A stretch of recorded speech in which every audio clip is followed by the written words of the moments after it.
Gypsies have been moving to the New World in waves of migration as early as the 1600s, mostly from Eastern and Western Europe, fleeing persecution and often being deported. However, they have a strong ability to adapt without surrendering the essence of their culture. Stereotypes of gypsies have focused on their nomadism, fortune-telling, and their trading. They tend to live a mobile lifestyle, moving from place to place, and often settling in large cities such as Los Angeles, San Francisco, Portland, and Seattle. For mobile gypsies, methods of preparing food have been contingent on circumstance. Stew, unleavened bread, and fried foods are common. Gypsies eat 2 meals a day, one upon rising and the other late in the afternoon. They tend to cook and eat foods of the cultures among which they historically lived. So for many Gypsy Americans, traditional foods are Eastern European in origin. Those who adopted Eastern Orthodox Catholicism celebrate holidays closely related to the Slava feast of southeastern Europe, and they eat cabbage rolls, cheese strudel, and a ritually sacrificed animal, often a lamb. Gypsies consider these and other strong-tasting foods as lucky. For all gypsies, eating is very important. They commonly greet an intimate by asking whether or not she or he ate that day and what they ate. Any weight loss is considered unhealthy. If food is lacking, it is associated with bad living, bad luck, poverty, or disease. For men especially, weight gain means good health. The measure of a male's strength, power, or wealth is in his physical stature. However, there is a growing awareness of the health risks of obesity among gypsies. Eating makes gypsy social occasions festive, and those who eat together trust one another. Taboos attempt to bar anybody sickly, unlucky, or otherwise disgraced from joining a meal. Because of these taboos, it is extremely impolite for one gypsy to refuse an offer of food from another. Such refusal would suggest that the other is polluted. Since gypsies consider non-gypsies unclean, in gypsy homes they serve non-gypsies from special dishes, utensils, and cups that are kept separate or disposed of and replaced. Although some gypsies will eat in some restaurants, traditionally gypsies cook for themselves. Gypsies have brightly colored traditional costumes, often in brilliant reds and yellows. Women wear dresses with full skirts, and men wear baggy pants and loose-fitting shirts. A scarf often adorns a woman's hair or is used as a cummerbund. Women wear much jewelry, and the men wear boots and large belts. A married gypsy woman customarily must cover her hair with a scarf that is knotted at the nape of the neck. But many gypsy women may go bareheaded, except when attending traditional communal gatherings. Gypsy funerals are the biggest community holidays. Groups of gypsies travel and gather to mark the passing of one of their own. Marriages are also important gatherings. Ideas about health and illness among the gypsies are closely related to a worldview, which includes notions of good and bad luck, purity and impurity, inclusion and exclusion. These basic concepts affect everyday life in many ways, including cultural rules about washing, food, clothes, the house, fasting, conducting rituals, and diagnosing illness and prescribing home remedies. In gypsy custom, ritual purification is the road to health. much attention goes to avoiding diseases and curing them. A salve of pork fat may be used to relieve itching. The juice of chopped onions sprinkled with sugar for a cold or the flu. Brown sugar heated in a pan is good for a child's cold. Boiling the combined juices of oranges, lemons, water, and sugar, or mashing a clove of garlic in whiskey and drinking it will also relieve a cold. For a mild headache, wrap slices of cold cooked potato or tea leaves around the head with a scarf. For a migraine, put vinegar or vinegar garlic and the juice of an unblemished new potato onto the scarf. For stomach trouble, drink a tea of the common nettle or spearmint. For arthritis pain, wear copper necklaces or bracelets. For anxiety, sew a piece of fern into your clothes.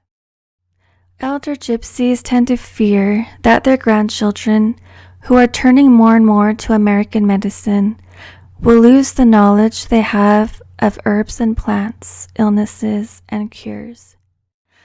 When a gypsy falls sick, some families turn to doctors, either in private practices or at clinics. Gypsies seem to be historically prone to respiratory illnesses, and gypsy culture seems to facilitate obesity and heart trouble. Most gypsies are bilingual, speaking the language of the country in which they live as well as some branch of the gypsy language. The language of the gypsies was the key that unlocked the mystery of their origin. The discovery that gypsies originated in India was made by a scholar who noticed a close similarity between the language of the Hungarian gypsies and the Sanskritized Malayalam of subcontinent Indians. When non-gypsies ask gypsies speaking Romani to identify the foreign language, they usually answer Romanian, Greek, or Yugoslavian to minimize curiosity and prejudice towards them. Gypsies are also said to use a sort of sign language, meaningful only to themselves but unintelligible to others. They use these symbols to describe conditions of camps for future campers, as well as to provide information about people in the area that might be useful for those practicing fortune-telling.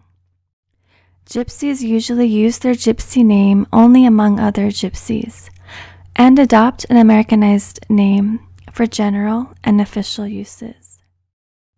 Gypsies maintain large, extended families.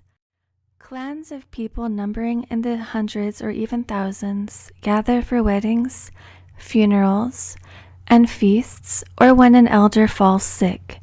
Although gypsy communities do not have kings, traditionally a group will represent a man as king to outsiders when it needs one to serve as a figurehead or representative. Often a man and his family will tell hospital staffers that he is king of the gypsies so that he will receive better treatment. The title can help provide an excuse for the hospital to allow the large family to make prolonged visits. In units bigger than a family and smaller than a tribe, gypsy families often cluster to travel and make money, forming multi-family businesses. During recent decades in the United States, gypsies have been acculturating more closely to the American model by consolidating nuclear families. After the birth of their first child, some gypsy couples may be able to move from the husband's parents' home into their own. This change has given more independence to newly wedded women as daughters-in-law. Gypsy families and communities divide along gender lines. Men wield public authority over members of their community through the kris, the gypsy form of court. In its most extreme punishment, a kris expels and bars a gypsy from the community. For most official public duties with non-gypsies, the men take control. Traditionally, gypsy men treat women as subordinates. The role of gypsy women in this tradition is not limited to childbearing. She can influence and communicate with the supernatural world. She can pollute a gypsy man so that Chris will expel him from the community. And in some cases, she makes and manages most of a family's money. Successful fortune tellers, all of whom are female, may provide the main income for their families. Men of their families will usually aid the fortune-telling business by helping in some support capacities, as long as they are not part of the women's work of talking to customers. Gypsies of marriageable age may travel with their parents to meet prospective spouses and arrange a marriage. In making a good match, money and the ability to earn more of it tend to be factors more important than romance. A gypsy woman who marries a non-gypsy can expect her community to expel her permanently. A gypsy man, however, may eventually get permission to return to his people with his non-gypsy wife. Once married, a new daughter-in-law must subject herself to the commands of her husband's family until her first pregnancy. With the birth of her first child, she fully enters womanhood. Gypsy cultural practices attempt to prevent gypsy children from learning non-gypsy ways and to facilitate raising them as gypsies. Gypsy children, or at least post-adolescents, do not go to school, daycare centers, or babysitters who are not friends or relatives. Gypsy culture forbids them to play with non-gypsies. They socialize with gypsies of all ages. Formal schooling is minimal. Gypsies devalue education from outside their own culture. They educate their own children within extended families. Children are expected to watch and act like their elders. Rather than bar children from adult life, gypsies often include them in conversations and business. Children learn the family business, often at home. Many gypsies marry and become partners in family businesses by their late teens. Daughters, but not sons, of a fortune teller train early to become fortune tellers. Boys may train to sell cars. Gypsy spirituality derives from Hindu and Zoroastrian concepts of Kintala, balance and harmony, as between good and evil. When that balance is upset, ancestors send signals to keep people on track. The mysticism of fortune tellers and tarot readers has bases in Gypsy spirituality. Many gypsies are Christians with denominational allegiances that reflect their countries of origin. Thank you for watching my video. Please like and comment if you would like to see more videos on gypsy culture and history.